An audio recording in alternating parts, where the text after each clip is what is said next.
In case of immigration, you have to have a legitimate relationship first, Right. and then you show that you do. Right, by having a bank account. Isn't that one of the things listed?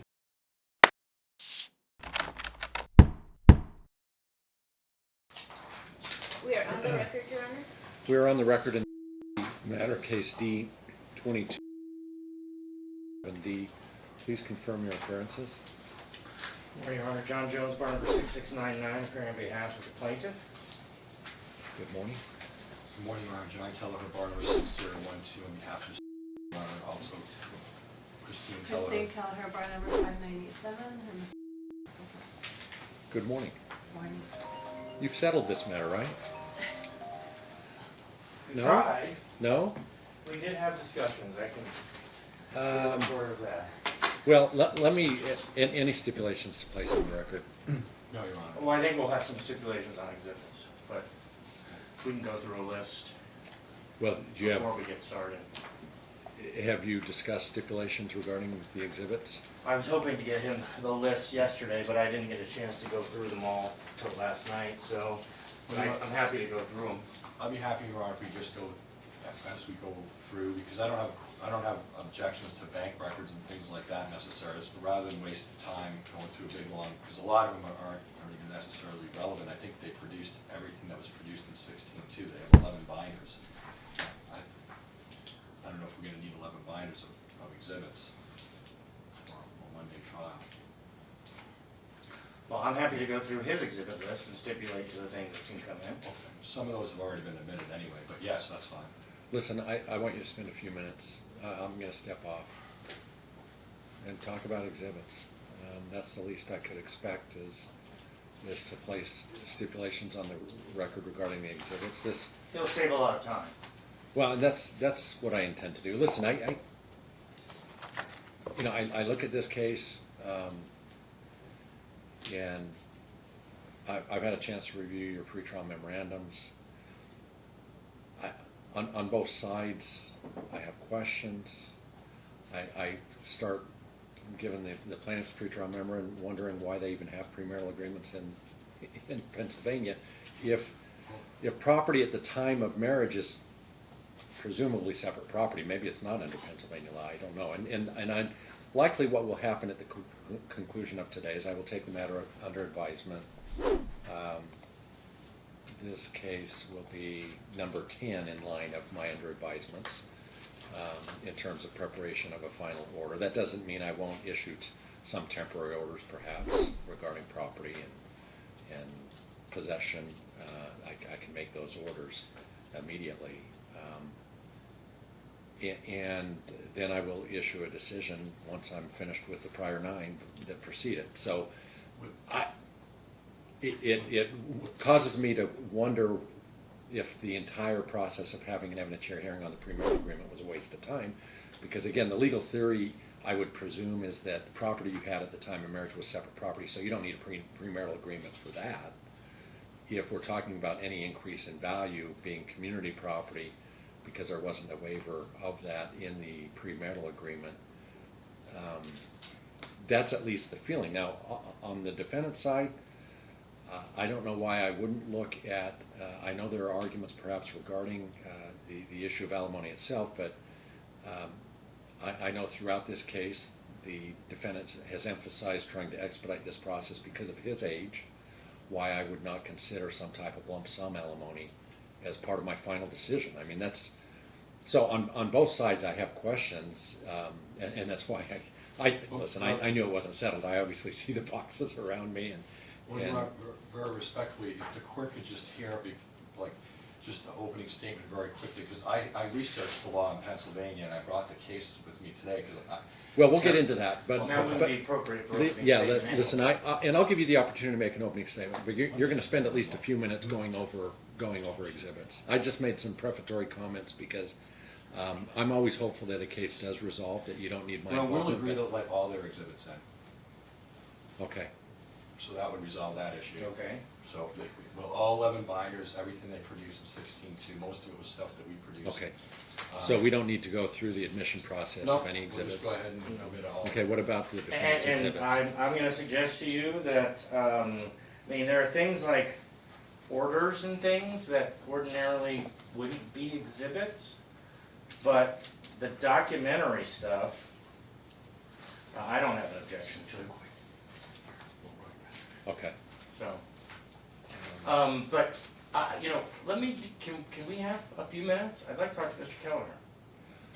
Okay, let's spend a couple minutes. I'd like to see whatever we can resolve, let's do it. Okay? We are back on the record, Your Honor. All right, we are back on the record. Matter, any other stipulations? No, Your Honor. All right, so do you desire to make an opening statement? I do not. I think we have a preliminary matter regarding Anthem Forensics testifying. I would waive opening and call them as my first witness. I'm not sure if you're going to make an objection to their report or not. Basically, the gist of it is the trial was continued so that we could retain Anthem in September. They were retained at the end of September because the court didn't allocate any funds, and she had to borrow monies to be able to retain them. The report was produced 35 days ago. Technically, we were on such a short timeline. I don't know what the court's inclination. I don't know if he's going to argue that it was untimely produced, but it was produced as soon as they could get it done upon getting paid.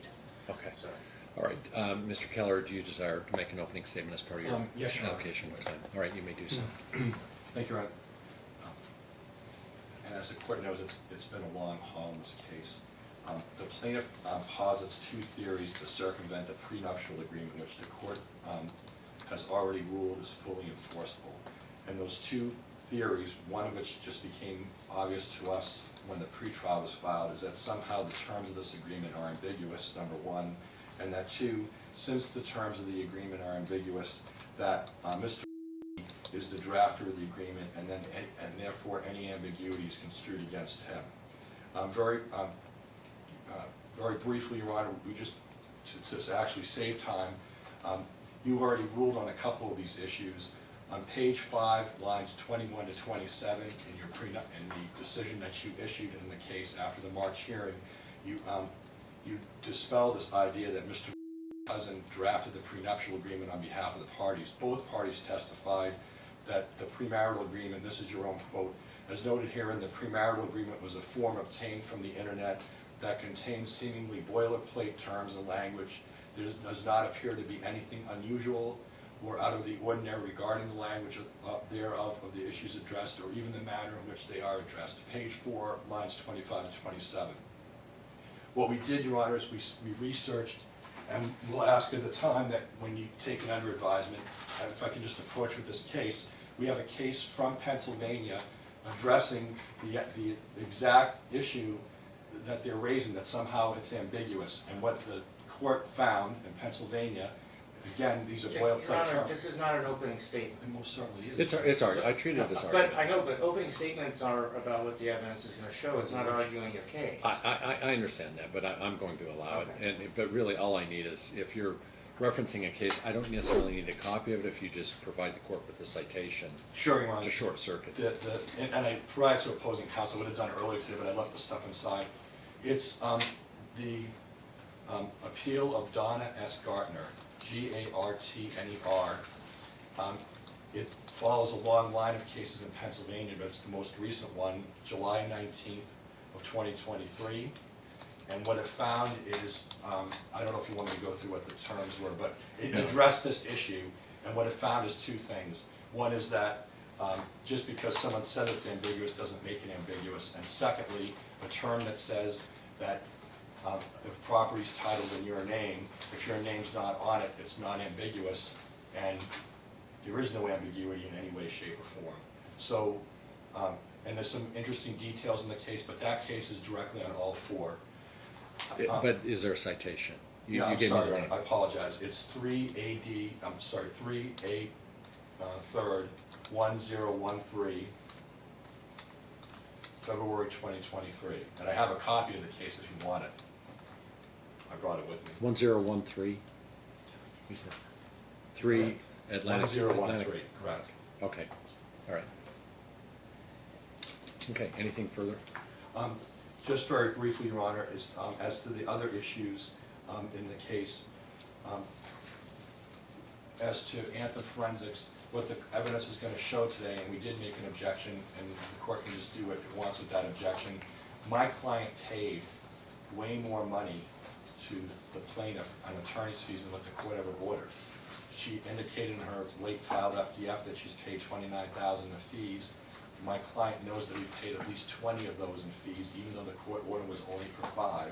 And we believe that he also paid a portion, if not all of the other 9, a credit card that she did with her first attorneys, and my client was paying. So she hasn't been deprived in any way. And at the end of the case, Your Honor, we're going to ask that she take her credit cards that we didn't have any access to in any way, shape, or form. And we'll show you that she had tons of access to money during this marriage, during the pendency of this case, and that she spent that at the same time that she was rolling up a credit card debt that it was not, he had no access to. So we'll ask that she take that. At the very end of the case, Your Honor, we're just asking that his business and his house that's titled in his name, that those be awarded to him. We've always admitted, we've always agreed from day one that it's an alimony case. And while we can't get into settlement, there have been settlement negotiations, and we understand the court can make lump sum alimony awards, we understand it, or hybrid. My client understands that that can be done. We would ask very respectfully, Your Honor, that he be allowed to go back into the house ASAP. He didn't have Christmas last year with the kids, and she, opposing party, can move into the other house, which the court entertained that idea before, the rental house.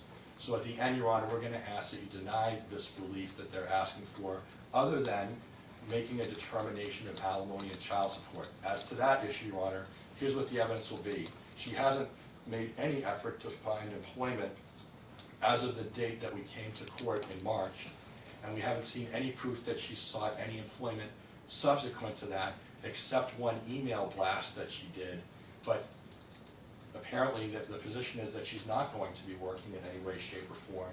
And then they want to set child support based on his total amount of income, which we provided to the court, the bulk of which, when you look at his FDF, has always been to Social Security, and he receives Social Security for the 3 minor children.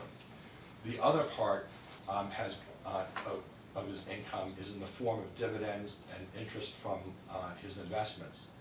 So we asked the court to consider that whatever the alimony award is and the child support amount is, it has to be taken from his total income, not this idea that we're going to take it half of the Social Security and then still act as though you make $10,500 a month, right? And then bill that as well, and then get alimony on top of it if some of it is lump sum. Because if the court takes lump sum from him, it is definitely going to reduce the amount of money that he earns on a monthly basis. He's not employed. He's 74 and a half years old. You'll hear all that testimony today. And we'd ask the court to consider his age and his concerns about outliving his money. You're going to hear some evidence today, or some testimony today, about his mother lived to be 98 years old. He had another relative that lived to be slightly over 100. So you're going to hear some of that testimony today when you weigh these various things. And with that, Your Honor, we'll leave it to you.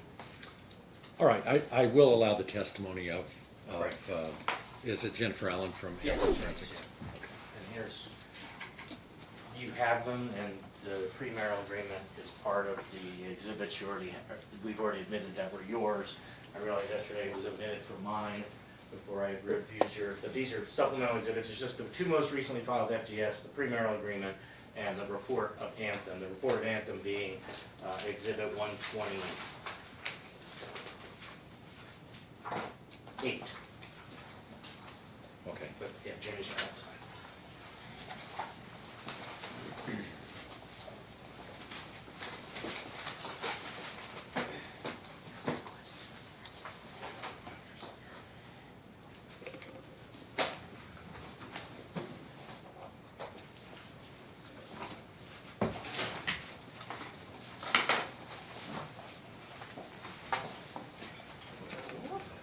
Good morning. Do solemnly swear or affirm the testimony about to give in this case shall be the truth, the whole truth, and nothing but the truth, so help you God. I do. Counsel, you may proceed. Thank you, Your Honor. Mr. Kelleher, do I need to go through credentials you've used her? No. She's widely accepted as an expert. I want to try to save the court as much time as possible. Can you please state your name for the court? Jennifer Allen, Jennifer Allen. I go by Jenny. And Jenny, where are you currently employed? I'm a partner with Anthem Forensics. And what is it that you do? I'm a expert witness for financial matters, particularly in the area of forensic accounting, business valuation, and economic damage calculations. You were retained in this case, formally paid and an engagement letter signed in late September 2023? That's correct. What was the scope of your engagement in this matter? To assist with various analyses pursuant to claims regarding community versus separate property assets. And what assets specifically were at issue? In regards to my engagement, we were asked to assess the interest held in Element 115 LLC, also in regards to 3 real property. And have you only issued the one report dated November 9, 2023? That's correct. Which I provided to the clerk as exhibit 128. Is this a true and correct copy of your report?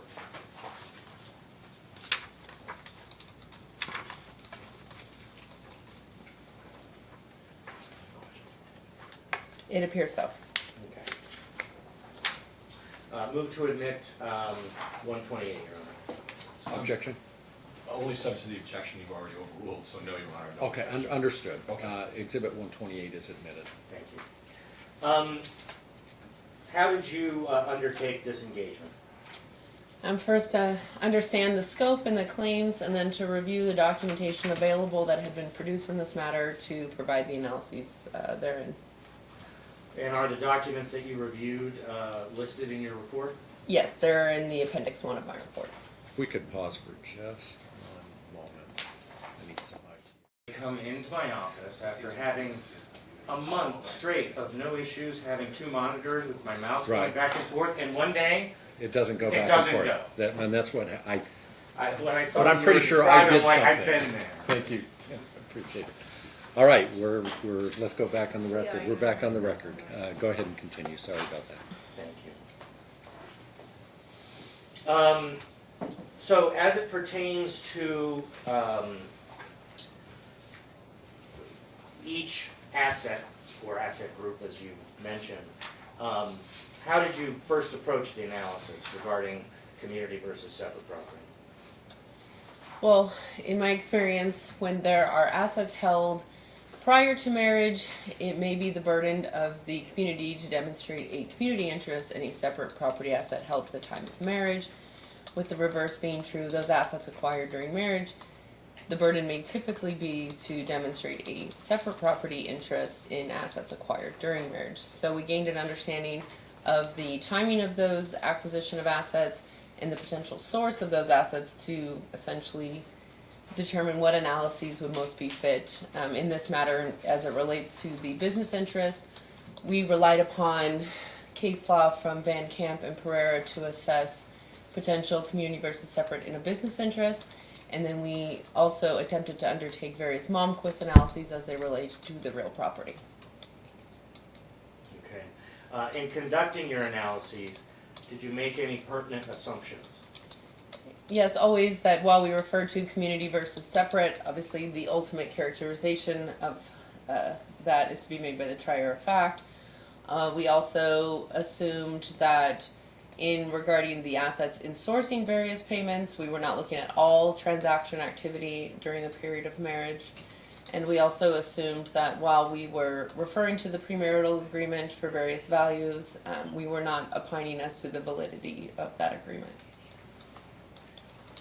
So when you performed your Pereira analysis, so did you use the start value listed in the premarital agreement? I did. And what did you use for the end value? The amount referenced as proceeds received in one of the legal proceedings. Basically, what he sold his interest in the company for? Yes, so essentially in a Pereira you have a few components that are necessary, a value as of the date of marriage, a value as of present, and then a determination of appreciation during that intervening time period. In this matter, the business had been sold, so there's no need to value as of present, so you have a determining current value or 2020 value. And the date of marriage value was also predetermined by reference in the premarital agreement. And how do you come up with the rates of return you utilized in your report? So the concept from our financial expertise is the idea that under Pereira, an individual working for a business and owning a business, that there would be some natural appreciation outside of the services that they provide. So essentially, if you were to put that value or those funds in a bank account, there would be some natural appreciation that would accrue to that separate property interest from the date of marriage, separate and apart from any other appreciation likely as a result of the services provided during marriage. So in order to essentially assess passive appreciation, we typically rely upon the legal interest rates because they provide a baseline indication of prime plus 2 of what a reasonable passive appreciation would be. Again, trying to separate what the active appreciation would be, which would be the enhancement in the value from community services.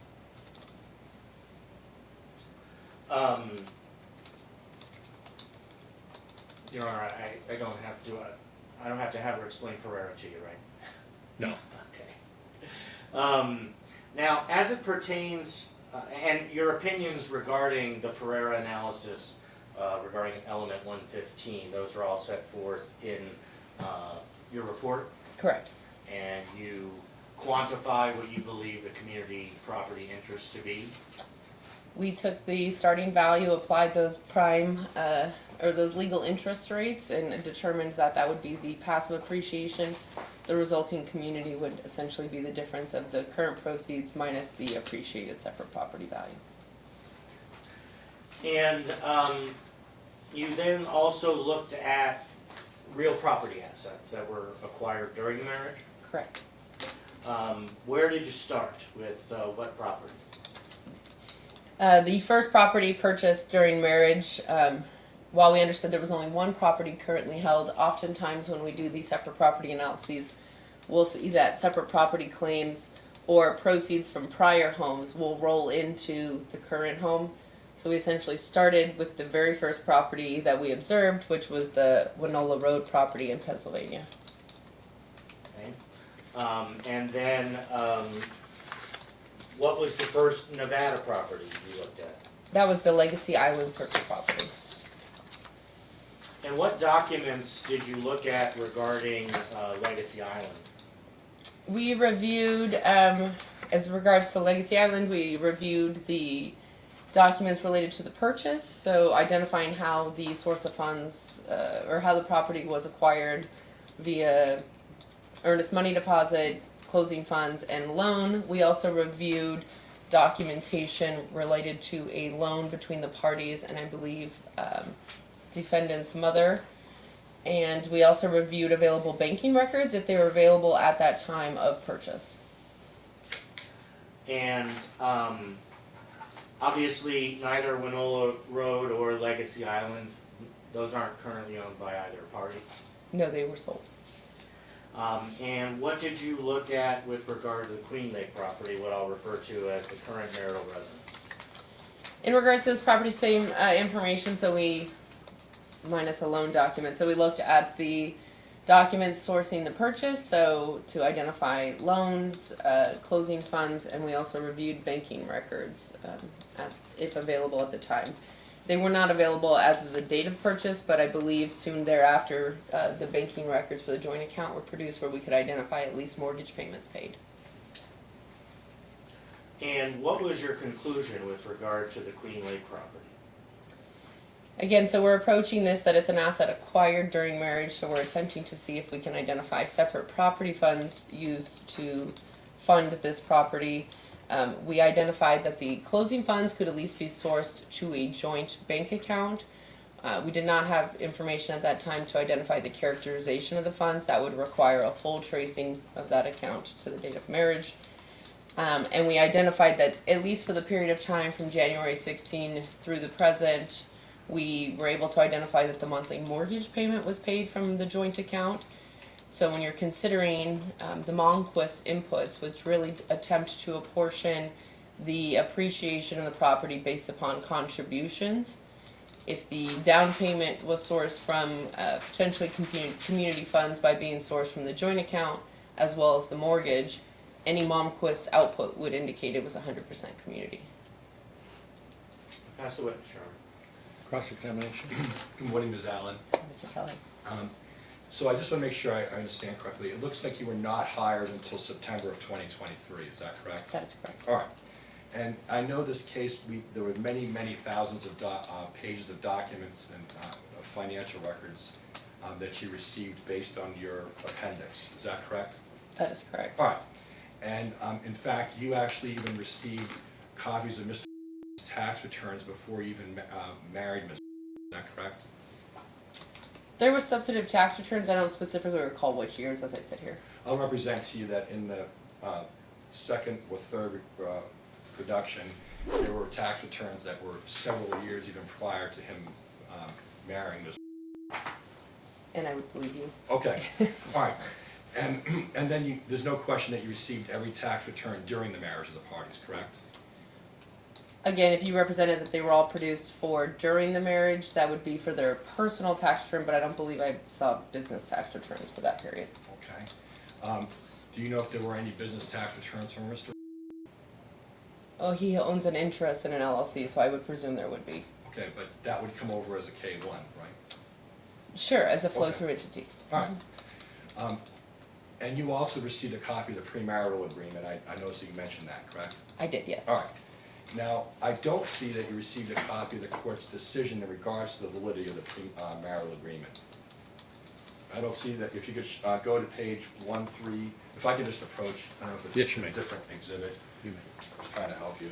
This one, yep, I got my Okay, appendix. I'm Yep. sorry. If you can go to documents received. Yep. It's R date stamp 13867. It lists all the different documents on that page and the next page that you received.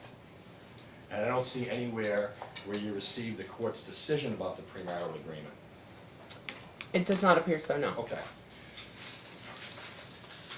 And so obviously then you didn't review any documents as to what the court determined was the validity of the premarital agreement, correct? That's fair. All right. And I just want to make sure I've got some of these things down correctly. It'd be fair to say that for your purposes, being hired by Mr. Jones, you ignored the premarital agreement completely, correct? I would disagree with that. I think we state in our report that we don't speak to the validity of the agreement, but we do refer to values contained therein. Okay, so you took a value from the business of element 115, which was listed clearly in the prenup, correct? That is correct. All right, but you ignored any of the language which said that the property or that business would stay his sole and separate property, is that correct? I would say we did not apply those terms. That's Okay, correct. that's all I'm asking. And likewise, you didn't mention anywhere, unless I'm wrong, if you can go to your report, but let's start with properties they don't even own. So let's go to 13863. It's Winola Road, Clark Summit, Pennsylvania. And, I'm there. okay, and can you tell me anywhere in this document here where you indicated how the title was, how the house was titled? Yes, I note there. I say on or about October 10th, 2008, and then I have a footnote that indicates that's referencing the title, as far as the premarital agreement. So you would agree then, because I didn't see it explicit, but and then it says, it goes further and says, but we're not making any references to whether the premarital agreement or the title. Let me strike it and ask it this way. You didn't draw any conclusions as to what having the house titled solely in his name meant, what the legal conclusion that was, correct? Correct. I would not Alright. make a legal conclusion regarding title. And then let's go to the next property, Henderson, Nevada. That's the next page. I'm there. Okay. Do you make any reference as to this property as to how it was titled? I believe I do in saying that purchase and not saying the parties. So that's my reference to title on that first line. Okay, well, I just want to make sure it's really clear, but you didn't actually examine the title to this property, is that correct? I did examine it as far as the who the individual was listed as the title, but I'm not rendering an opinion as to what the title holder would mean in this matter. Did you also, as part of, you had mentioned that you got in the clothing documents, did you also notice a grant bargain and sale deed or a quitclaim deed completed by the plaintiff in this case as to this property that the parties no longer own? I generally recall those documents in the file. Okay, signed by her, is that correct? I don't specifically recall. You have to show me. Then let's look at the one property that actually is owned by, is presently owned by my client. That's on the next page, it's Henderson, Nevada. It says purchased the Queen Lake property for $521. So I guess that's what you're saying is that that means it's titled solely in his name. That's correct. Okay, and likewise, you don't have any recollection that at the same time, the plaintiff signed a grant bargain and sale deed releasing any interest she may or may not have, correct? Specifically, you'd have to show me the document, but I generally remember those documents in the file. Okay. And to be really clear, you didn't look at, or you weren't tasked with looking at the issue of whether the premarital agreement, which has been deemed to be fully enforceable, and the title, which is titled solely in his name, how that interplayed or affected your analysis in any way. Is that correct? That's correct. Those All would right. be legal conclusions. All right. And I have a number of other questions.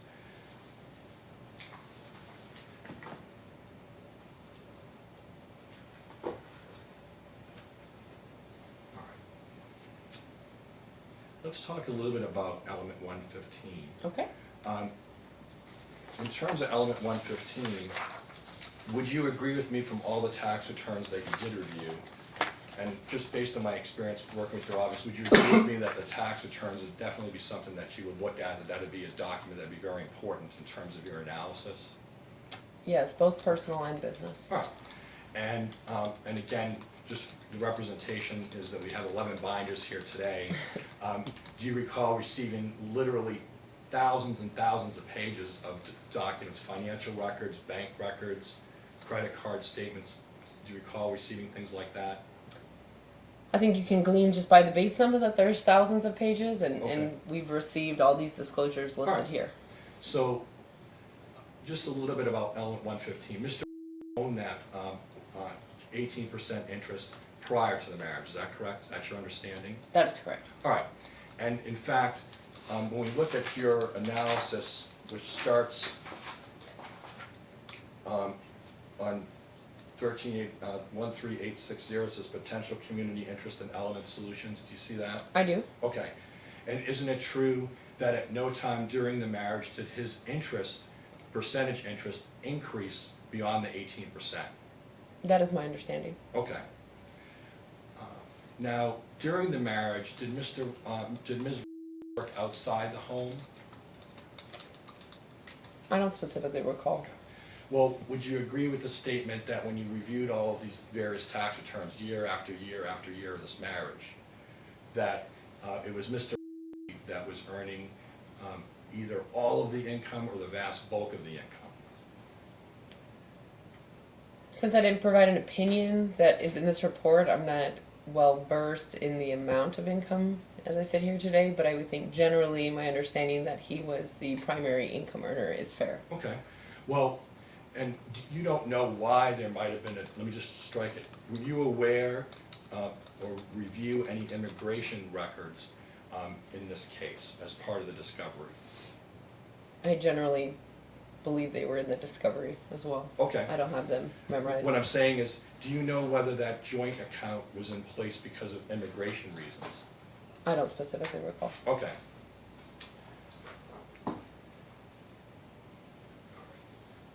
And you also had a copy, which you note specifically that you had a copy of Mr. deposition. I'll represent to you that he was deposed twice, but you had at least the first deposition, correct? If February 24th was first, then yes. Okay, fair enough.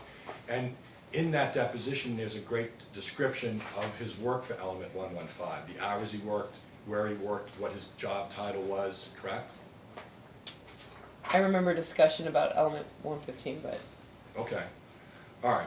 Well, what was your understanding as to what his job was at Element 115? I don't specifically recall, as I sit here, just that he was working actively in the company up until a period when he retired. Okay. Well, if he earned, and I'm just asking you to assume, even though the documentation's there, that he paid the vast bulk of the bills during the marriage, you wouldn't have anything to disagree with that, correct? I would not. Okay. Let's look at, under Bates stamp 1361, it says value of separate property interest under Van Camp. Do you see that? And just so we're clear, Mr. Kelleher, my bait stamps are different, Oh, I but I'm apologize. following, if you just reference the page number, I can follow So I on. apologize. Page 7. Okay, yes, So it says value of separate property interest under Van Camp. Do you see that? correct. Okay, and you don't do any Van Camp analysis, isn't that true? We say there's, I'm just asking, you didn't do any Van Camp analysis, correct? in this matter, that's correct. All right, and you didn't provide any list of any reason why you were missing the information, or what information you were allegedly missing to do a Van Camp analysis, correct? There's nothing listed there, right? I just say insufficient, that's Okay. correct. But no list of what that was or anything else, correct? Correct. All right, but we know that you had a deposition of Mr. That described his work for Element 115. We know that you had knowledge that he owned that interest before he got married, and you had all of the tax returns before, at least 1 year before, and all the way through the marriage at your disposal, correct? That's correct. And you also, on top of that, had all of the monthly expenses that the parties were paying in the form of bank records, credit card slips, things like that, correct? Only for a portion of the marriage. Okay. I'm going to represent to you that all the discovery you had, with the exception of maybe 300 pages or so of updated information, you had all of that in terms of the monthly expenses of what everyone was spending, but you didn't really look at it. Would that be fair to say? Again, that's not for the entirety of marriage, but we did not undertake a tracing, that's Okay. correct. Now, you would agree with me that under the Van Camp analysis, what you'd be doing is you'd be taking his salary and his income, and you'd be looking at whether that was a reasonable income for the work that he was doing for Element 115, right? That is a component of Van Camp. All right, and then you look at all of the different community expenses and who's paying those community expenses, correct? That's a component. And then you'd subtract those numbers, correct? Just to be clear, you'd be looking at reasonableness and then community value essentially, and you would be subtracting. Okay. And again, you didn't do any of that, correct? That is correct, I did not. And you would agree that under Van Camp formula, that tends to be a little bit more favorable in general to the separate property holder, correct? I don't know if I could state that. Okay.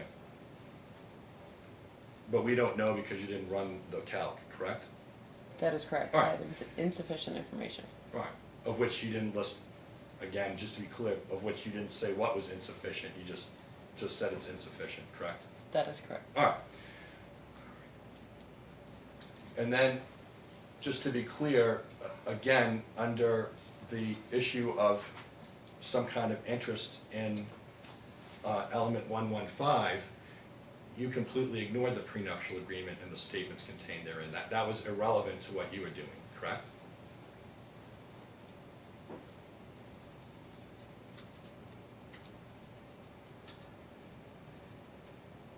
Outside of the value, no. That's correct. Okay. So other than just taking a value off the sheet that says Element 115 is a separate property and a number of 180,000, that's the only weight that you gave to the prenuptial agreement at all, correct?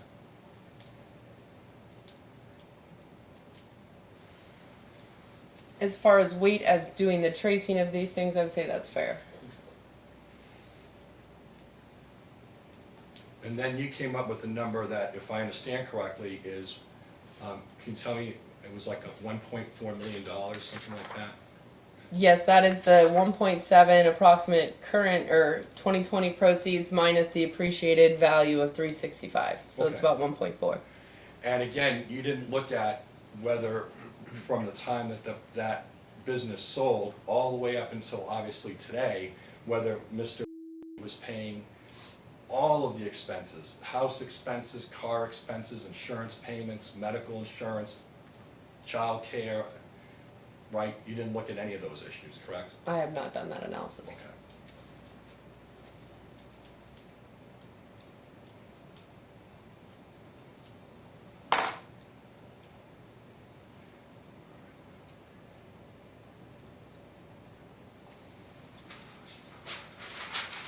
And in terms of, you also said that you didn't do a full accounting as when you said the mortgage payments on that house at Queen Lake Court, that the mortgage payments were made from a joint account, but you didn't know what the source of those funds were, correct? I think I specifically state that as far as the characterization of the funds at the time of the down payment, but we indicate that the mortgage payment was paid from the joint account. We don't make that statement in regards to that. Well, Mr. Did you ever understand that he was retired for some period of time? Yes, Okay, and he received Social Security for his many years of service or payment into Social Security, is that correct? I observed Social Security income. That's And fair. wasn't the Social Security income deposited into the joint account each and every month? I believe so, yes. Okay. And then while he was working, he would receive income from element 115, is that correct? That's correct. All right. And then, but you never did an analysis to see whether Ms. would take money out of that account, that one Bank of America account, and then move it to another account, which she would spend out of. You didn't do that analysis, correct? No, that was not part of our analysis. I don't have anything further, Your Honor. Any redirect? Just very briefly, is there a preferred methodology formula in the state of Nevada of which you're aware? In regards to the valuation? Yes, Pereira versus Van Camp. Just going to object, Your Honor, call for leave. It does, but I will allow the witness to answer. Typically, in my experience, there's more preference towards Pereira. And it's been a while since I've had a Van Camp case, so these might be inartful questions, but in a typical Van Camp case, when you look at the marital estate, community assets have been acquired as a result of the efforts, and that's a big consideration as to why Van Camp might apply, because I think the quote is adequately compensated. Just going to object, Your Honor, it's leading and it's calling a pound. Sustained. Okay.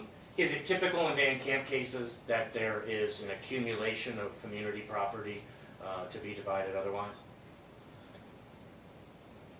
I don't know if I could say typically. I would just say we are assessing the community benefiting nature of that income, whether or not the community got the benefit from the income. Okay, that's all I have. I just have one follow-up in that regard, because there's discussion about Van Camp and Pereira, and I'm assuming there's some discussion in your report, which I haven't reviewed, and it, in large part, is a legal conclusion. That being said, in terms of a factual observation, did you make any determination factually as to whether one approach was more appropriate than the other? No, we do not make a determination if one is more appropriate, and we do not perform the Van Camp due to insufficient information. And I know Mr. Kelleher Yes. examined in that regard, but and identified that there's nothing specific in the report that identifies what the missing information is that would have enabled you to complete that analysis. So that is my question. What is it? What is it that you're missing that precluded you from conducting that analysis? Well, it's a couple of pieces of information. One, it's not just assessing how much income was received, it's where did the income go and how was it used. Did it acquire assets? Was it used towards separate property assets? Was it used towards community property assets? So the banking records don't go back to the date of marriage, and I think you're missing like 8 years of information. So you would not be able to address whether or not not only did they receive what they should, but did they use it for them, for the community? So that's one component, which is probably the most significant part of it. And then also we'd be looking for the element 115 tax returns, not just the K-1s issued to Mr. but trying to assess the composition of the business and various factors that it's in to determine the compensation. Okay, and I'll allow, because I've interceded with a question, if either council have any additional follow-up questions you'd like to ask in that regard, you may do so. Mr. Kelleher, any follow-up from Ms. Allen? No, I don't really follow. Okay. All right, you may step down. Thank you for your attendance. What would you like me to do with this? Hot. Okay. Thank you. Happy holidays, everyone. Thank you. You too. Bye. Your next witness. I'm called plaintiff, Your Honor. Do you need to take a quick break before that? When you get up? Okay, you can take that.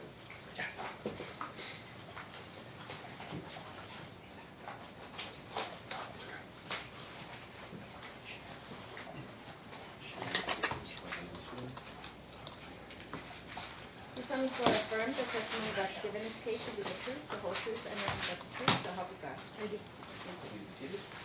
Council, you may proceed. Well, thankfully, since all the exhibits are in, we won't have to waste a lot of time looking at that. That is helpful. Can you please state your name for the court? And what is your date of marriage? June 14th, 2008. So you've been married roughly 15 and a half years? Yes. And you're the plaintiff in this action? Yes. When you filed your complaint for divorce, were the allegations contained therein true and correct? To Yes. the best of your knowledge? Yes. Is it true that you and your husband are incompatible in marriage? Yes. And you and your husband have 3 children? Yes. What are their names and dates of birth? It's his date of birth is 2008. And, 2011. And 2014. So they range from almost 10 to 16? 15. 15, almost 16. Yes. Are you currently pregnant? No. Now, we've had a lot of discussions, and it just has never ended up in an actual written document. Just want to confirm it for the court so we can include it. You agree to sharing joint legal and joint physical custody with Dad, right? Yes. And you've been following a schedule now for several months? Yes. And is it your request that part of the court's decree of divorce contain just a confirmation of that custodial arrangement? Yes. Do you want to have the option to return to your maiden name? Yes. Is it your desire to change it immediately? Not immediately. But you want to be able to have the option once your kids are older? Yes. How old are you currently? I'm 39. And what's your date of birth? 1984.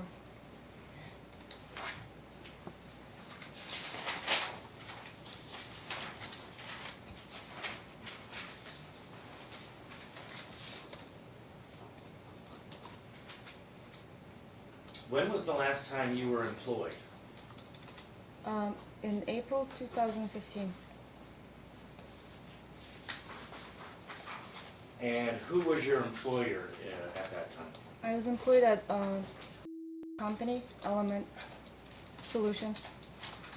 And what did you do for the company? I did accounts receivable. Is that something you had ever done in a previous job prior to working at the company? No. What is the reason from your separation from employment from Element 115? I stopped working to take care of the house and the kids. And is that something that you agreed to? Yes. Up until the company was sold in 2020, and then he shortly thereafter retired, who was primarily responsible for the care of the children and the upkeep of the house? I was. Did you maintain the house yourself, or did you have a housekeeper? I maintained the house myself with occasional cleaners every couple weeks.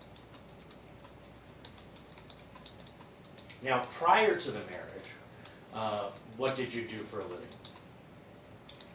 I worked in Alps Electric Ireland on a assembly line, soldering components for Toyotas and Hondas. And you say Alps Electric? Yes, it's ALPS, electric. And how long had you worked there prior to the marriage? Around 2 years. How much were you earning? I was earning around 2,000 euro a month. And did the job offer benefits? Yes. There was health benefits, pension, 6-month maternity leave, paid, and 4-month unpaid maternity leave with a guarantee to come back to work. And every year there were 7 weeks of parental leave. To live in Europe. Were you pregnant when you quit that job? Yes. And did you quit that job to marry? Yes. What, if any, medical conditions do you have that impact your ability to work? I have gastroparesis and interstitial cystitis. Since the judge is not a doctor and nor am I, can you just give an explanation of what type of issues you have with the gastroparesis?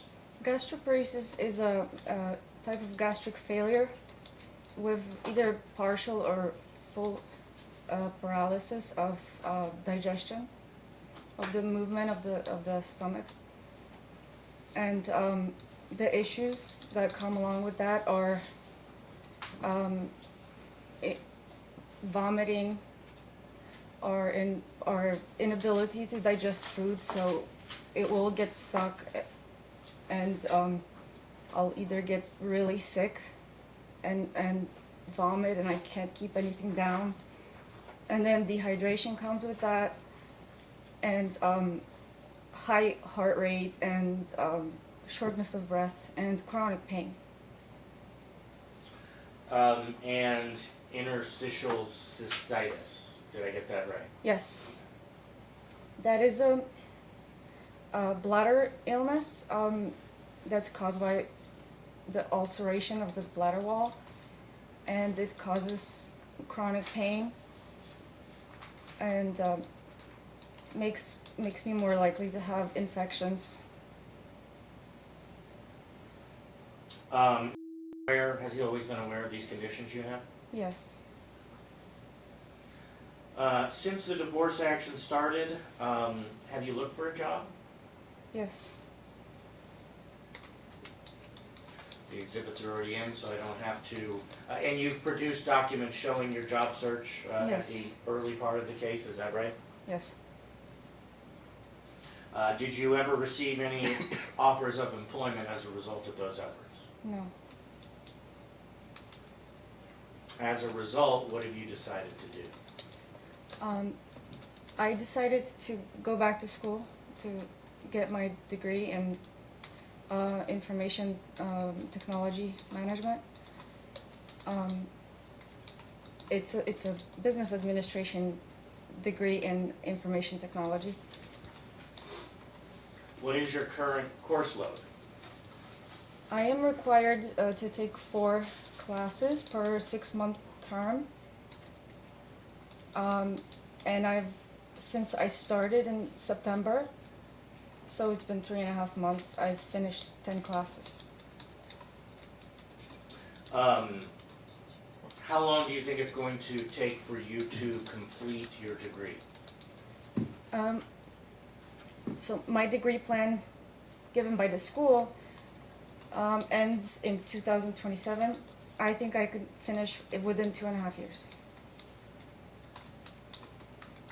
Now, given your course load and your obligations to the children, do you think it's realistic that you'd be able to work right now in addition to school and kids?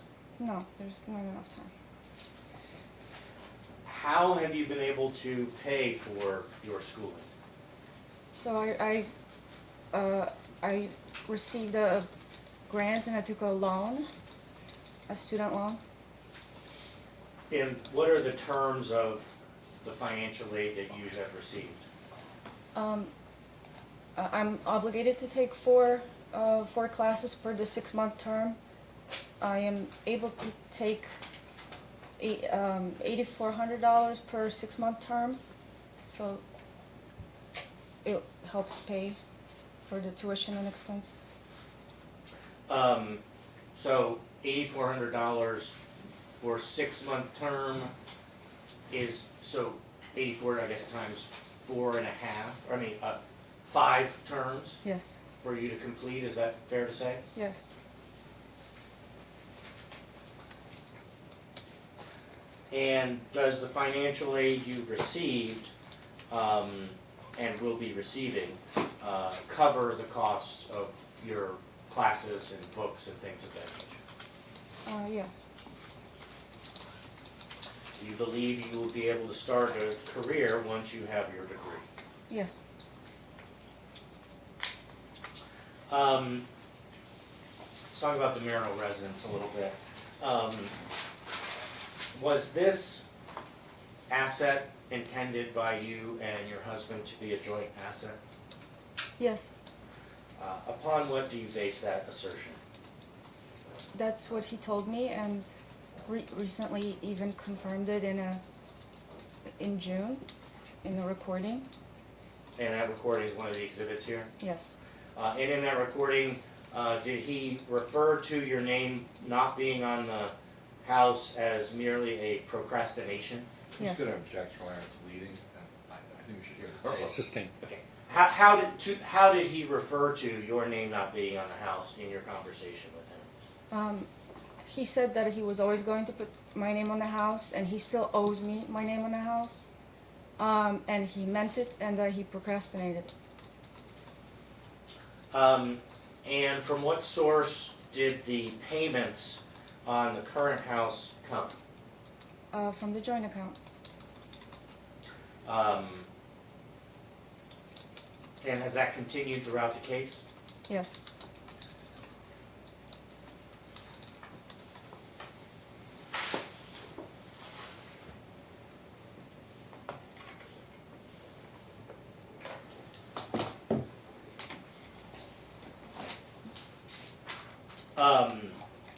And the joint account, have you had access to it throughout the marriage? Yes. So you could have gone down to the bank and taken money out of the account at any time? Yes.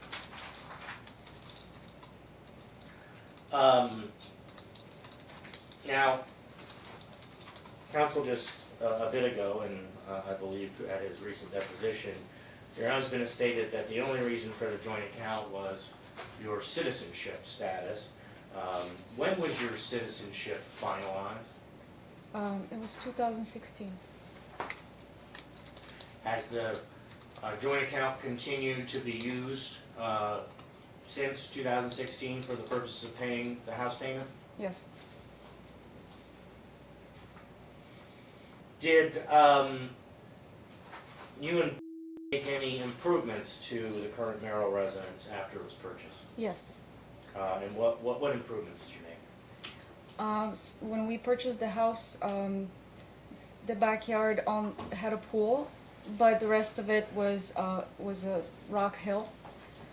So we decided to hire somebody to dig up the backyard and build tiers and put tons of plants, and there's a bocce court on the top tier, and my dad built swings up there for the kids, and there's a putting green. How are you asking the court to treat the marital residence? As community property. What do you believe the value of the residence is?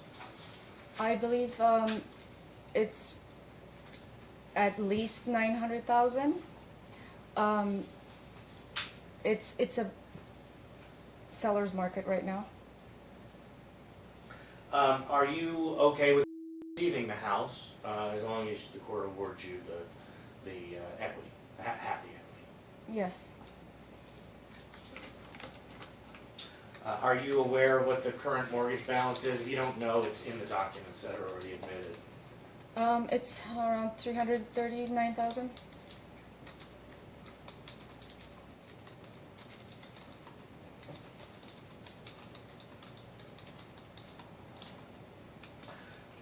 From the date of marriage through 2020 with the company, did he work full time?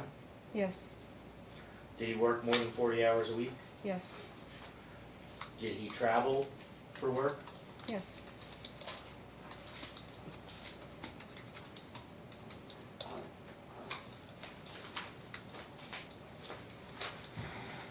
Go over with the FTF or with the FTF that we just filed. Do you need a copy of it? No, I've got it.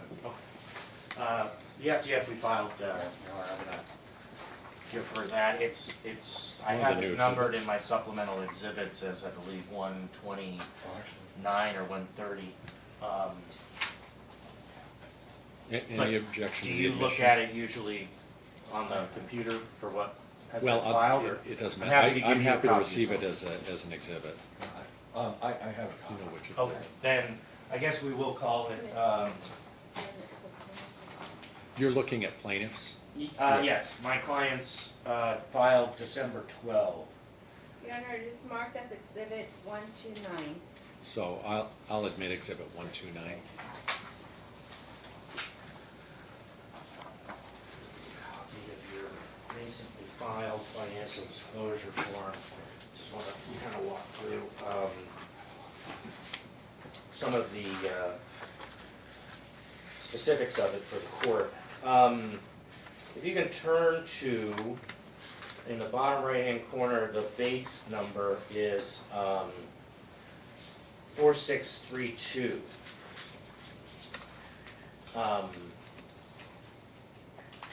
At the third to the last line item, there is an unreimbursed medical expense of $1,416.66. Can you explain to the court why that's so expensive? Yes. The health deductible on the healthcare plan that myself and the children have is $17,000, and this is the cost divided, and we usually meet the deductible between myself and the children, because doctor visits are very expensive, and medical tests are very expensive, and usually somebody ends up in the ER with a broken arm, or I have to have an endoscopy, or endoscopy is coming up. Several $1,000s to get just his blood test done. So, just so I'm clear, so the court's clear, under the current policy that insures you and the children, you have to pay out of pocket $17,000 before coverage kicks in? Yes. Now, in the line item above that by 5 items, you've listed a mortgage / rent / lease payment of approximately of $26,25.95. Is that consistent with your research of what a rental property might cost you? That would be sufficient for you and the children? Yes, it's around that approximately.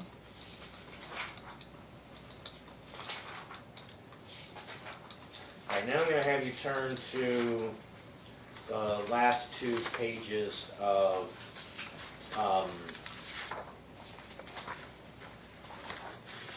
your affidavit, dates number 4637.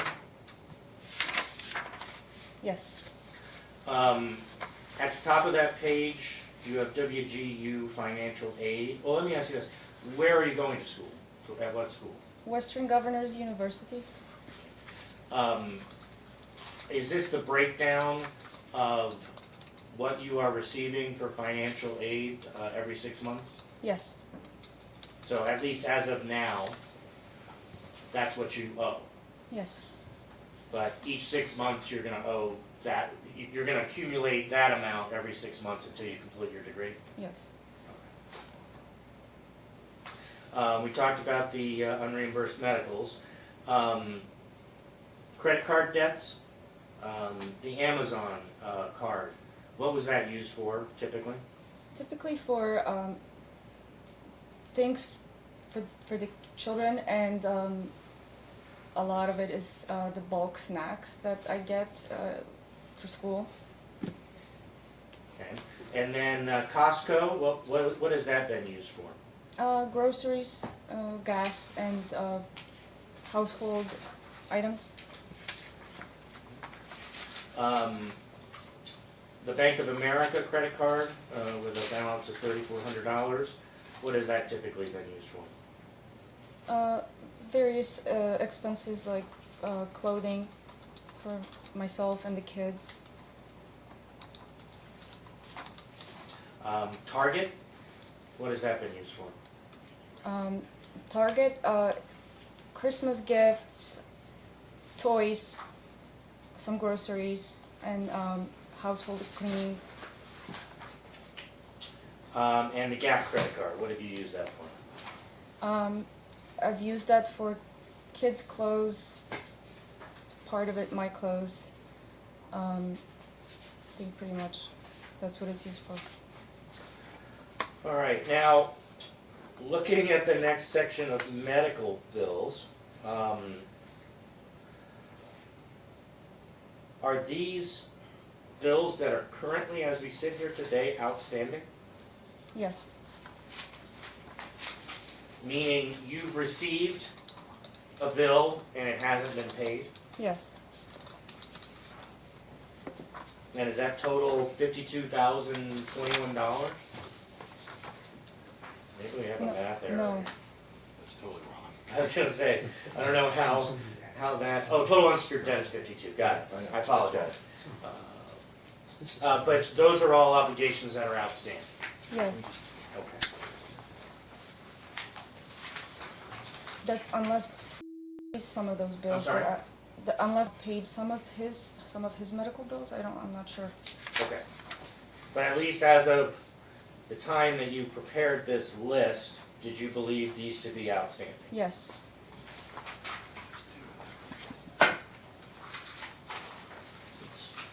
And the expenses that you've listed for you and the children, are those based upon historical expenditures that you've had to make during the marriage and even during this divorce action? yes.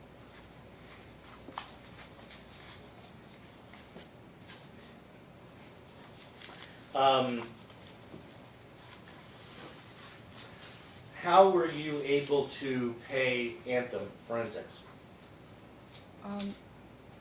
I took $1,000 out of my financial aid for school, and $6,500 out of a retirement account I accumulated when I was working with Element.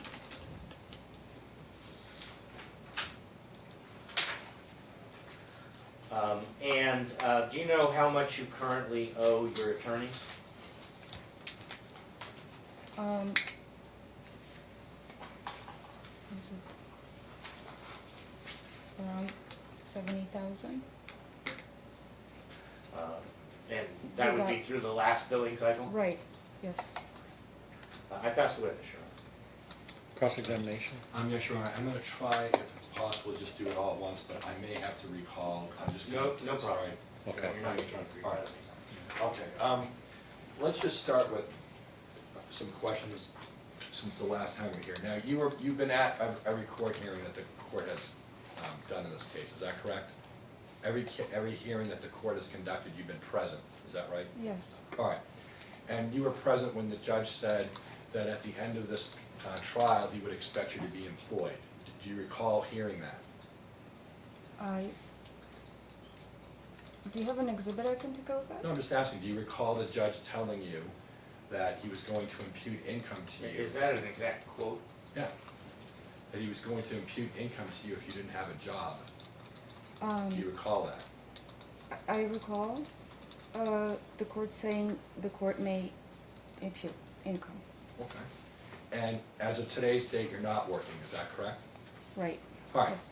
And from the filing of the when you filed your complaint for divorce, all the way up until the time that we came here in March, you hadn't even looked for a job, isn't that correct? I applied for jobs in March. Okay, after we came to court, right? No. Strike it. Isn't it true that when I took your deposition shortly before we came to court on the prenuptial agreement, I asked you if you had applied for any jobs, and your answer was no, that you had not? Do you recall that testimony? This question needs to be answered with a little more explanation. Meaning, yes, I haven't applied at that time, but also at the same time, the criminal case was ongoing against in the domestic violence, and I was the primary caretaker for the kids, and it was important that they had stability at a destabilizing time. Well, let's talk a little bit about that, because your representation to the court is that you cook and clean and do all the care for the kids, or primarily all the care for the kids. Is that correct? Is that your testimony under oath? Yes. All right. Isn't it true that even during the 14 months this case has been in litigation, you've had someone come in and do laundry at the house? You have a laundry person? Isn't that true? No, I don't. Okay. When did you stop using the laundry person? I don't remember exactly the exact month, but it's been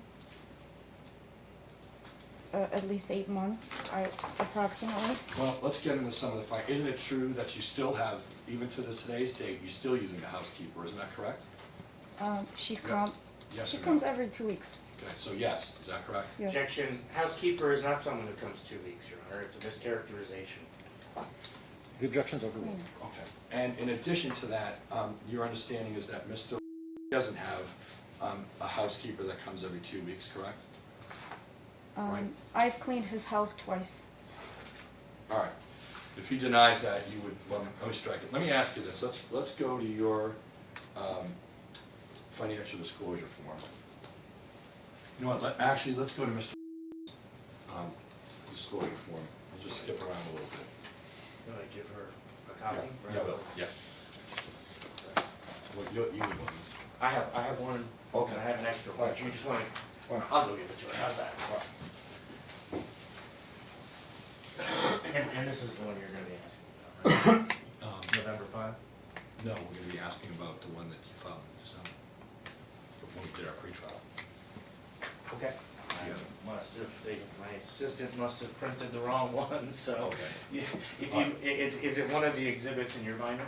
No, I didn't make it an exhibit, it's the FDF that we filed pursuant to the court's order on 12/7, Your Honor. Okay.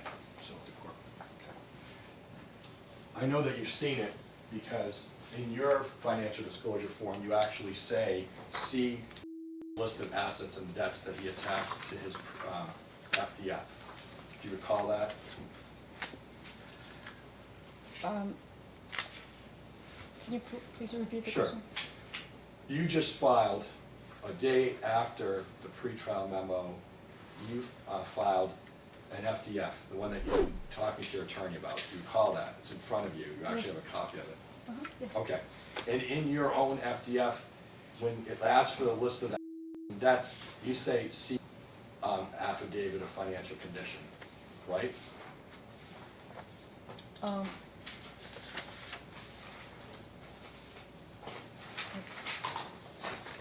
Let me help you. If you can go to your FDF, we'll start with your FDF. So go to the one that your attorney just spoke to you about. Okay. It's filed 12/12/2023. So a week after, 5 days after we filed. Then I want you to go to page 6 of that document.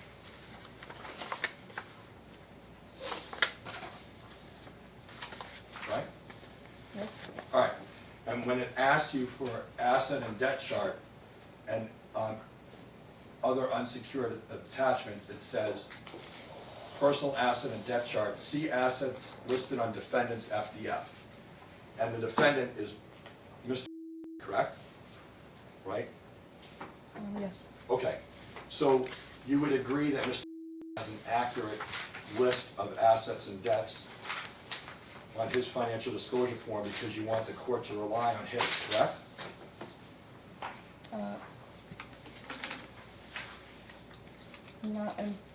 Not entirely. All right. Well, let me walk you through it.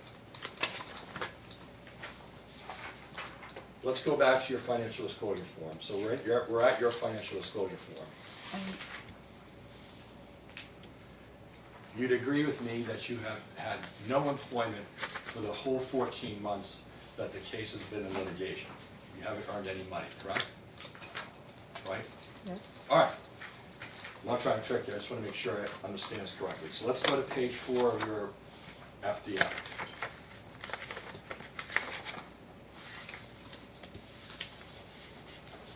And before I ask you that, isn't it true, it sounds like there's no dispute, that you did have to open up a joint account for immigration purposes to show that you were a citizen here in the U.S., that your marriage to Mr.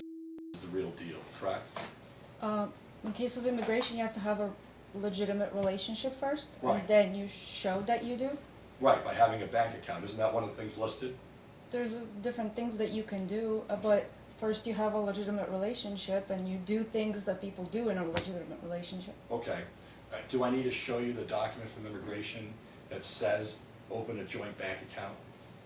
Or would you agree with me that you opened a joint bank account because of immigration? Would you agree with that statement? No, not because of immigration. All right. Okay, so you're denying that today under oath, that you had a joint account because of immigration? We had a joint account because we got married. All right, let's look at page 4 of 8. Do you pay the auto insurance? Let me strike and just ask you this way. You don't pay any of the bills that are listed on this document on page 4 of 8, isn't that correct? You yourself. Those bills come out of the joint account. Well, okay, so you're saying that you pay them, or is it Mr. Rocky pays them? Or are they on auto pay? They've been on auto pay Okay, out of the joint account. all right, so here's what I'm trying to get to. Now go to my client's financial disclosure form, all right? And then I want you to turn to the page that lists the attachments. Any chance you have another copy I don't. of the 12-5 one? I don't. The only one I have is November 5. I know we just e-filed it. I don't have an extra copy. Could the court print off a copy? And I apologize. I asked for the most recent one and. Your the date of filing, 12? 12-5, 12/5. you see.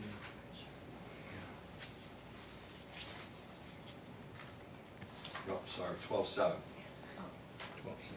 That was my bad.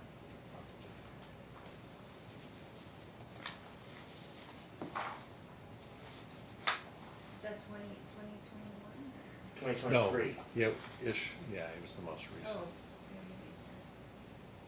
Yes, Your Honor, I see it. Okay. I will print a copy.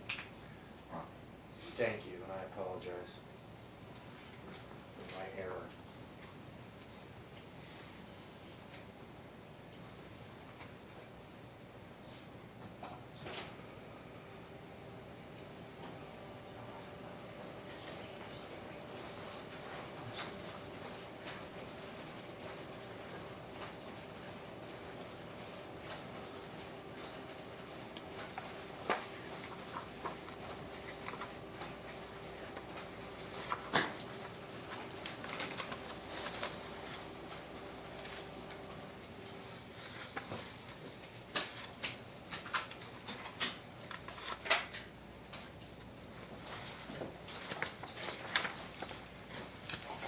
So I'd like you to go to the very first page at the end. So there is the certificate of service, and then there are attachments.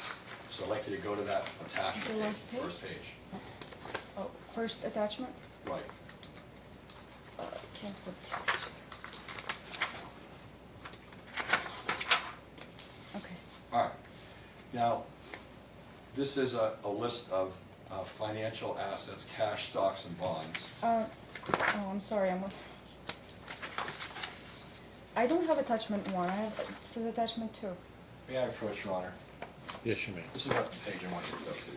All right, the very first page is right here. Okay? Okay. All right. It says attachment 2. Right. Is No, I that understand. correct? Yes, Okay. because we put them in the order we needed them in, but, all right. So I want to ask you some questions about this. So let's look at Bank of America checking that ends in 6857. Do you see that account? It says, and then over at notes it says transactional account. Do you see that? I see that. All right. That is the account that is in joint names, and your name was put on it after the marriage. Is that correct? It was an account that already existed?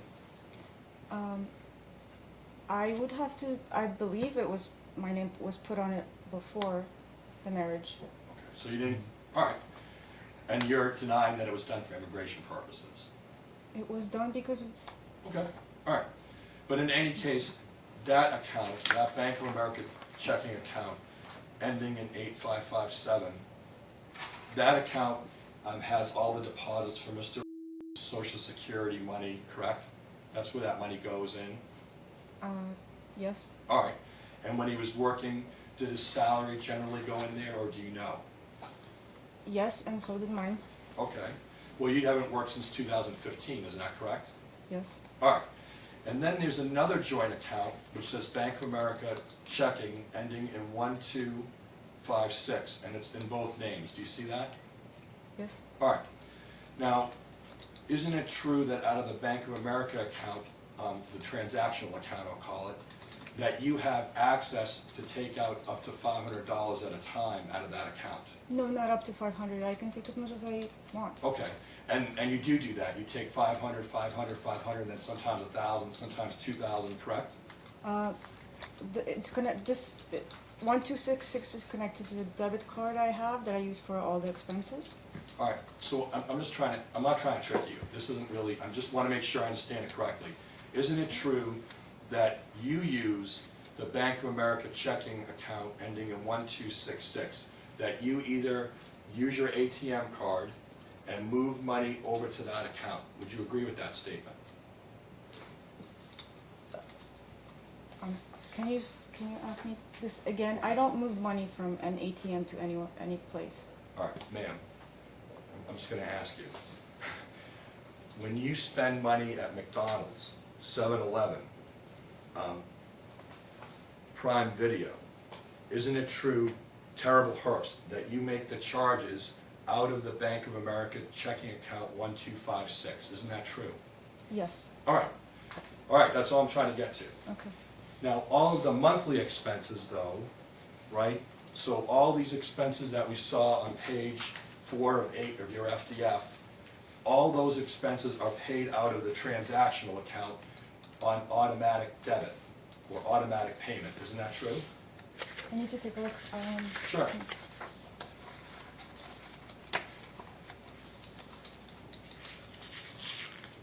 No, not all.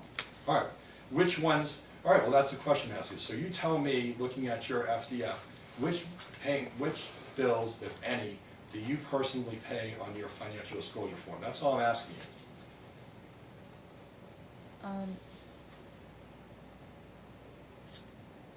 The 1266 card? Bank Yeah, account? ma'am, all I'm saying is simply this. You pay things and buy things yourself, not out of the joint transactional account, but out of another account, the Bank of America checking account that you have, correct? Yes, they're connected. No, I understand that, but he doesn't use that account. Only you use the Bank of America checking ending in 1256, isn't that correct? Or 1266. Yes. Okay. Use it for myself and the children. All right, so, all right. So looking at page 4 of 8 of your FDF, right? Yes. What bills do you actually pay on this list, you yourself, out of the 1266 account? Okay. Food. Okay, so you're saying, I want to make sure I understand it, so you're saying $1,200 a month comes out for food, so you're paying that out of the 1266, is that correct? Yes. All right, what else is paid? Fuel. Okay, so $300 a month is paid out of that account, is that right? Yes. All right, what else? The medical expenses. As we go. Well, isn't it true that the insurance is paid on automatic debit from the transactional account? Isn't that true? That's a different charge. The insurance, the membership payment. That's a different thing than the deductible. All right, you know what, let me, so far we have food and we have fuel, and then you're saying that you pay unreimbursed medical expenses of $1,500 a month out of that account? Is that, or $1,400, is that what you're saying? That's what I averaged. Okay. All right, and it would all be, and then you'd agree with me then it would all be out of account 1266, correct? Yes. All right. Any other bills that you're paying out of that account? 1 second. Pets. Pets. So $101.22, you're paying that directly, is that correct? Yes, that was averaged. An average, okay. Anything else? The membership fees. All right. So we're done, is that your complete answer?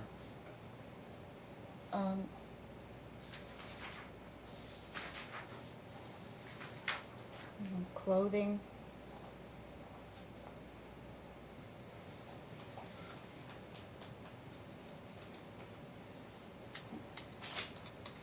Let me ask you this as well, ma'am. Isn't it true that when we came to court, and attended court, the judge said that Mr. would maintain all the expenses that, as he had been before? He would pay all the normal expenses, the mortgage, the car insurance, all those things. He pays it, correct? Yes. Okay. And all those payments are made out of the Bank of America checking account, the transactional account, correct? Yes. All right.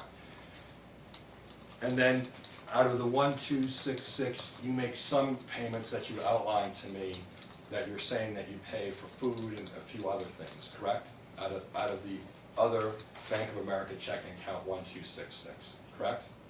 Yes. All right. Actually, I So- just remembered there was a couple of insurance payments that came out of this. There was an issue with Friday healthcare insurance, and they've been raising mine and the kids' membership because they were going into bankruptcy or receivership, whichever one that is. And All right, well, why don't we'll unpack whatever. I paid a lot for All that. right. Well, ma'am, here's my question to you.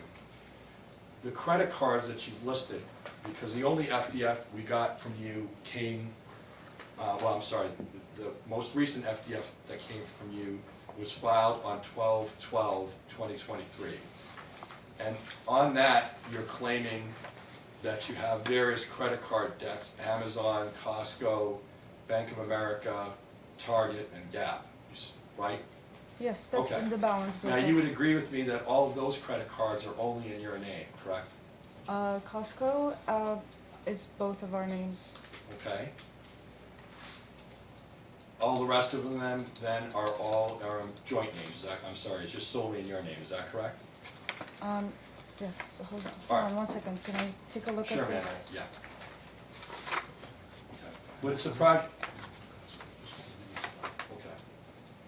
Isn't it true that my client is on as a user, but he doesn't have access to what's charged or what the bill is for the Costco card, isn't that true? He does have access. All right, we'll ask him about that. But in any case, other than the Costco card, which seems to be in dispute, the Amazon, the Bank of America ending in 5869, the Target card, and the Gap credit card, those cards are only in your name and only you have access, correct? Yes. All right, and you have not, over the last 14 months, provided any statements showing what you're charging on those cards, isn't that correct? I've provided statements. Okay, when was the last time you provided any statements? It was in October. Let me ask you this, ma'am, I just want to make sure I understand it correctly, because I looked at the checking account ending in 1266, the Bank of America checking account that we agree only you use. Since October of 2022 until December 13th of 2023, you've taken from the transactional account the amount of $83,073.21. Does that sound correct? Do you have an exhibit? I can Yeah, see? I do. May I approach, Your Honor? Yes, you may. Yeah. Is that an exhibit? No, it was just documents that I brought from the account itself. So I mean, she knew just what she charges. Do you recognize your charges, ma'am? I would have to look at. Can I just see the documents that you're showing her? Yes, you may approach.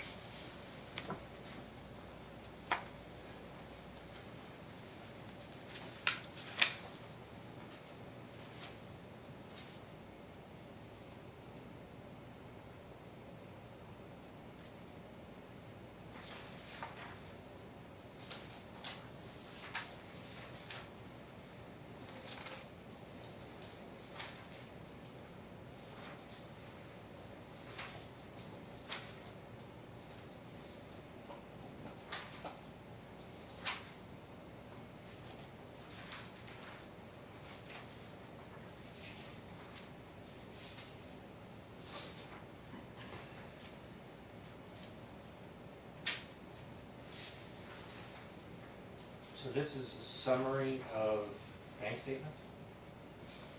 Yeah, it's just the log that you can get right off the computer showing all of her withdrawals, all the charges. Well, on where's the card. part that shows whose account it was, whose card it was? She just testified to that. It's a- She testified to the accuracy of a summary that I haven't been provided? No, what she testified to is only she uses that account.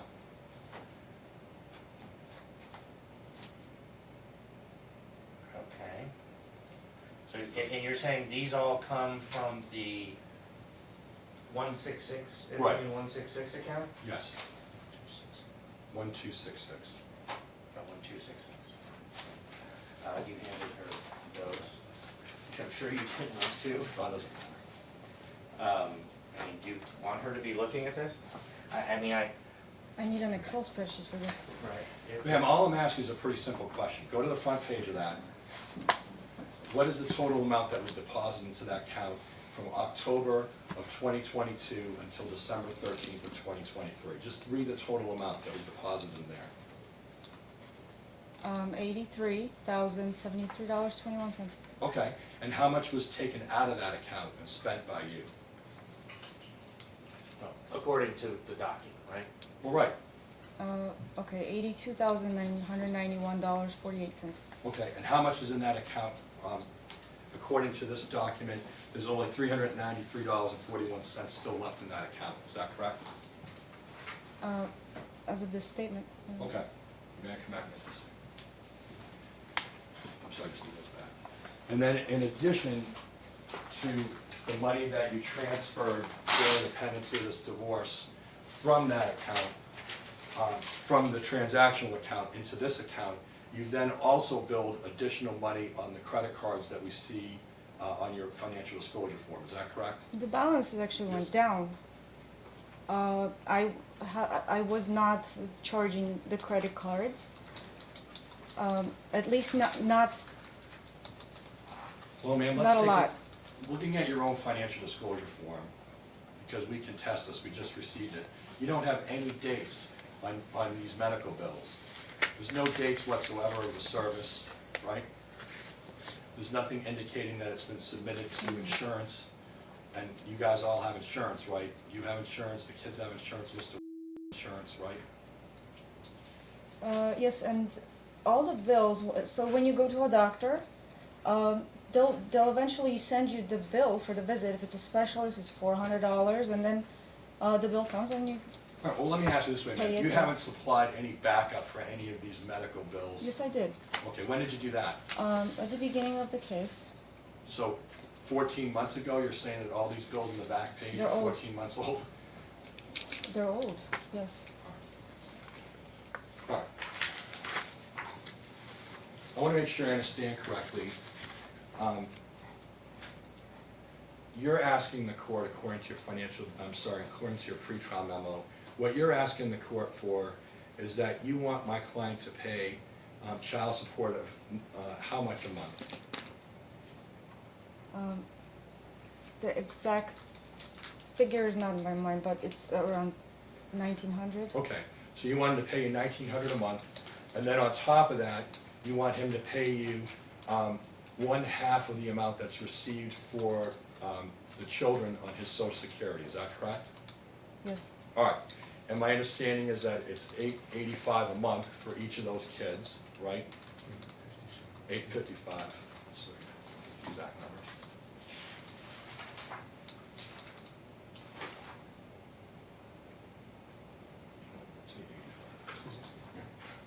I was right. It's $885 a month Total or per child? per child. $885 a month times 3 is $26.55 divided by 2. So you're asking for $1,327.50 plus $1,900 in child support.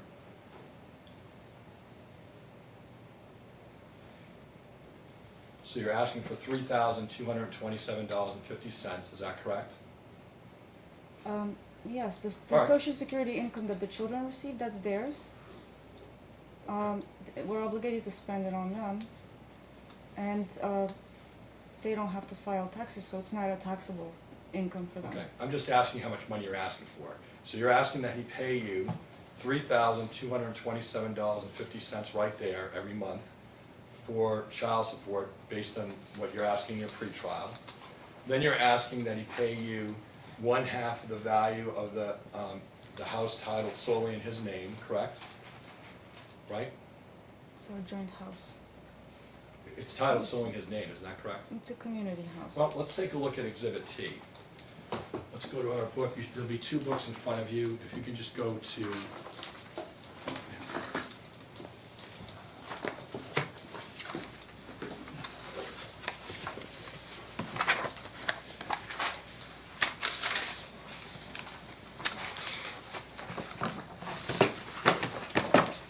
Going to Exhibit T, I'd like you to go to Big Stamp, and I think it's been admitted, Your Honor, but if not, go for Exhibit T.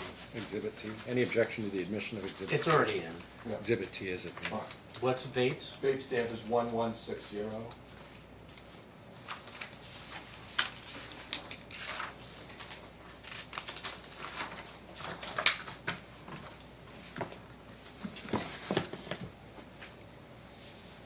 I'm looking at Big Stamp 1160. The title of the document is Grant Bargain Sale Deed. Is that correct?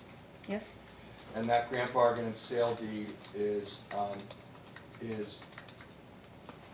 next page, 1161, signed on 4/17/2015. Do you see that? I see that? Okay, and it's your name there Yes. in front of a notary? Yes. Okay. And you signed a prenuptial agreement in this case, and that was signed in front of a notary, correct? Yes. Okay, so we have a prenuptial in front of a notary, we have this grant bargain sale deed in front of a notary for the current house. That, the other houses, you were never entitled to any of those houses either, correct? Isn't that true? That was due to my credit, yes? Isn't it true that you were never on any house in Pennsylvania on the Manola address or on the Legacy House either, correct? The Legacy House was in Nevada. Right, Yes. so you weren't entitled to either of those houses, correct? This was done for the convenience of the Yeah. lending. No, I wasn't. Okay.